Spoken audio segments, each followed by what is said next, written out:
Quelle est la limite de l'humour? Est-ce que tout est permis pour essayer de faire connaître le nom de Jésus aux gens, y compris le ridiculiser? Actuellement, beaucoup de personnes créent des mèmes religieux en justifiant cela par le fait de rendre le Christ plus amusant et accessible, et ainsi évangéliser davantage de personnes dans le monde grâce à Internet. Mais est-ce que cette excuse est acceptable aux yeux de Dieu? Pouvons-nous faire des blagues sur la figure de Jésus et sur ce qui concerne sa parole? Les mêmes évangéliques sont-ils vraiment aussi inoffensifs que leurs créateurs le prétendent? Et en plus, y a-t-il des conséquences pour ceux qui se moquent des choses de Dieu de cette manière? Dans cette vidéo, je vais répondre à ces questions et raconter une histoire effrayante à propos d'une blague de mauvais goût qui est enregistrée dans la Bible. Cela va vous faire réfléchir si cela vaut vraiment la peine de créer ce genre de contenu d'humour évangélique, ainsi que de regarder et de partager ces vidéos. Mais avant de commencer, je vous demande de vous abonner à ma chaîne. C'est très rapide. Cliquez sur le bouton s'abonner et activez la cloche de notification pour ne manquer aucune de mes vidéos. D'accord? Je veux vous aider dans votre cheminement avec Dieu tous les jours. Alors venez participer avec moi. Maintenant, allons-y. Les contenus comiques sont parmi les plus populaires et consommés par le public sur Internet. En effet, les mèmes drôles aident souvent à diminuer la tension et le stress quotidien. Et moi-même, parfois, je prends une pause dans mon travail et mes activités quotidiennes pour regarder du contenu amusant sur les réseaux sociaux.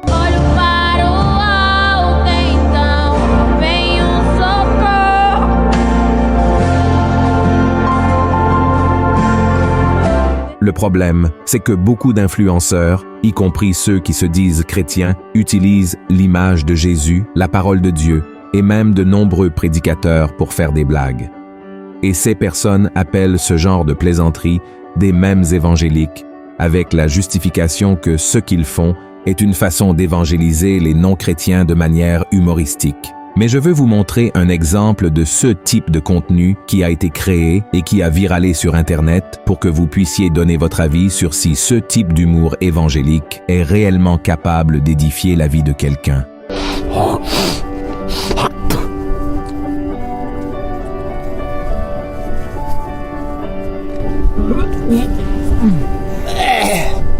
Meu irmão, e precisava disso. É, e você é o próximo. Frère, honnêtement, quel genre de message ce mème transmet-il? De quelle manière le Saint-Esprit peut-il toucher un cœur triste ou blessé avec ce contenu? Il n'y a absolument rien d'édifiant dans ce genre d'humour. En outre, je veux donner un autre exemple de mème évangélique qui a été partagé même par des pages chrétiennes. Regardez avec moi. Nice to actually take a break and have a little fun.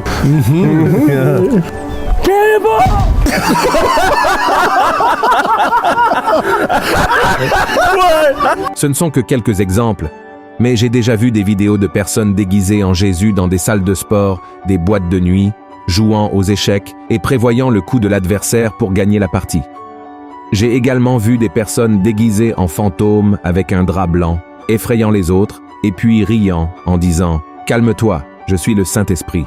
Frère, la grande question est que la Bible est très claire quand elle dit dans Galates chapitre 6 que personne ne peut se moquer de Dieu et que chacun récoltera ce qu'il aura semé. En fait, dans le 2e chapitre du 2e livre des Rois, nous trouvons une histoire qui nous enseigne sur le respect et la crainte de Dieu. Ce passage de la Bible raconte ce qui est arrivé au prophète Élisée, un homme choisi par le Seigneur pour suivre les pas d'Élie. Et un jour, alors qu'Élisée montait vers la ville de Béthel, un groupe de jeunes sortit de la ville et commença à se moquer de lui en criant « Monte, chauve, monte, chauve !» Au début, cela peut sembler juste une blague de mauvais goût sur son apparence physique, mais cette offense est en réalité plus profonde. En entendant ces moqueries, Élisée n'a pas seulement été désrespecté, mais ces mots étaient une insulte à l'autorité de Dieu qu'il représentait à l'époque. Ce jeune ne se moquait pas seulement d'un homme avec peu ou pas de cheveux, mais il se moquait de sa mission de porter la parole de Dieu à une époque si corrompue. En provoquant Élisée, ces jeunes défiaient indirectement et consciemment Dieu lui-même. Et face à cela, Élisée se retourna vers eux, inspiré par le Saint-Esprit qui le guidait, et les maudit. Cette malédiction entraîna un châtiment très sévère. 2 ours sortirent de la forêt et attaquèrent 42 de ces jeunes, qui moururent. Dieu n'a pas défendu Élisée parce qu'il approuve la violence ou la méchanceté, mais pour confirmer la gravité de sa parole et défendre ses messengers. Et il faut bien comprendre que Dieu n'est ni grincheux ni de mauvaise humeur. La preuve en est Jésus, qui, lorsqu'il était sur terre, s'est montré très joyeux, heureux et apprécié par ses amis. Il était souvent invité à des fêtes, et c'est à un mariage, à Cana, en Galilée, que Jésus fit son premier miracle en transformant l'eau en vin. Cela montre qu'il aimait participer à ces événements et que les gens appréciaient également sa présence lors des moments de joie. Jésus avait aussi une très bonne relation avec ses disciples, les enseignant de manière proche et utilisant des paraboles qui avaient parfois une touche d'humour. Il était aimé des foules et accueillait les enfants, ce qui montre qu'il avait une manière facile de se relater aux autres. Nous ne pouvons donc pas dire que Dieu n'a pas le sens de l'humour. Ce qu'il ne tolère pas, c'est le manque de respect envers sa sainteté. Vous vous souvenez du commandement ? Tu ne prendras pas le nom de l'Éternel ton Dieu en vain ? Soyons honnêtes, lorsque des chaînes d'humour comme Porta dos Fundos ont créé des spéciaux de Noël ridiculisant l'image de Jésus, la majorité des chrétiens étaient révoltés, n'est-ce pas ? Mais ce qui me surprend, c'est que beaucoup de ces personnes qui disent servir Dieu et qui étaient en colère contre ces vidéos de Porta dos Fundos produisent ou partagent ces mêmes évangéliques qui sont tout aussi, sinon plus, offensants que les contenus de Netflix, car ils éloignent les chrétiens de la véritable personne de Christ, qui est saint, et le présentent comme une caricature. C'est très semblable à ce que les Romains ont fait à Jésus lors de la crucifixion, lorsqu'ils lui ont donné une couronne d'épines, divisé ses vêtements, mis une plaque sur sa croix en l'appelant le roi des Juifs, le défiant de descendre de la croix s'il était vraiment le Fils de Dieu. Et vous pouvez vous demander, mais qu'en est-il des pasteurs qui utilisent l'humour dans leurs prêches ? Ne se moquent-ils pas de Dieu aussi ? Non, ils ne le font pas. Il y a une grande différence entre prêcher la parole de manière humoristique, utilisant la joie comme un moyen de rapprocher le cœur des gens, et la moquerie de cesse-même. Ces pasteurs sont fidèles à la parole de Dieu, honorent Jésus pendant qu'ils sont à la chair, et en même temps, ils parviennent à captiver l'audience, faisant en sorte qu'elle s'intéresse et absorbe mieux ce qui est dit. Et maintenant, je veux donner mon opinion sur ces pages Instagram, TikTok, qui partagent des vidéos de personnes dans des églises chantant, tournoyant, parlant en langue prétendument étrangère et dansant de manière inhabituelle, ainsi que des prédicateurs qui utilisent des manteaux d'Israël sur les épaules, des vêtements en sac et d'autres objets, toujours en criant et en imposant une autorité spirituelle de manière très étrange. Frères, honnêtement, je suis méfiant face à ces mises en scène et je ne peux pas croire que, dans tout ce désordre, il y ait réellement la présence du Saint-Esprit. Bien sûr que Dieu utilise qui il veut, comme il le veut.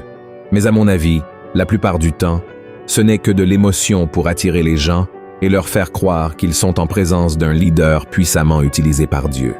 Mais même si nous ne sommes pas d'accord, cela ne donne pas le droit à un chrétien de prendre ces images et de les partager sur Internet pour une seule raison. Cela ternit l'image de Dieu et de l'Évangile. Comment voulons-nous que le monde accepte le Christ et lui donne sa vie si nous-mêmes faisons en sorte qu'il soit ridiculisé à travers ces vidéos? Ce n'est pas à nous de perdre du temps à juger ces personnes, nous devons prêcher la parole du Seigneur. Dans Romains chapitre 14, l'apôtre Paul dit que chacun de nous rendra compte de nos actes au Seigneur et que notre rôle ne doit pas être de pointer du doigt ces personnes, ni de nous mettre en obstacle dans la vie de nos frères. Autrement dit, nous devons faire une analyse. Aussi amusant que cela puisse être, est-ce que cela vaut la peine de partager ces vidéos juste pour faire rire nos amis un peu, ou contribuons-nous à les éloigner de Dieu, ou à leur faire perdre l'intérêt de venir à l'église? Moi-même, j'ai déjà partagé certaines vidéos comme celle-ci, mais très vite le Saint-Esprit m'a convaincu d'arrêter de partager, et j'ai alors commencé à me mettre à la place de la personne qui était moquée. Que pense-t-elle vraiment de cela? Aime-t-elle vraiment être devenue un mème en disant qu'elle ne s'en soucie pas? Au final, personne n'aime être la cible de moqueries et de railleries, mais malheureusement, nous avons perdu l'empathie. Et si vous avez aussi fait des erreurs, tout comme moi, Dieu vous appelle aujourd'hui à changer de posture, car cette attitude ne lui plaît pas, tout comme ces jeunes qui se moquaient d'Élisée ne lui ont pas plu. Et bien sûr que Dieu n'enverra pas d'ours pour vous dévorer, mais probablement votre relation avec lui se refroidira, et vous ne pourrez pas sentir sa présence tant que vous n'agirez pas conformément à votre appel en tant que chrétien, d'accord? Si vous avez aimé ce message, partagez-le avec vos amis et votre famille et abonnez-vous à ma chaîne. Que Dieu vous bénisse et je vous attends dans la prochaine vidéo. Un grand merci.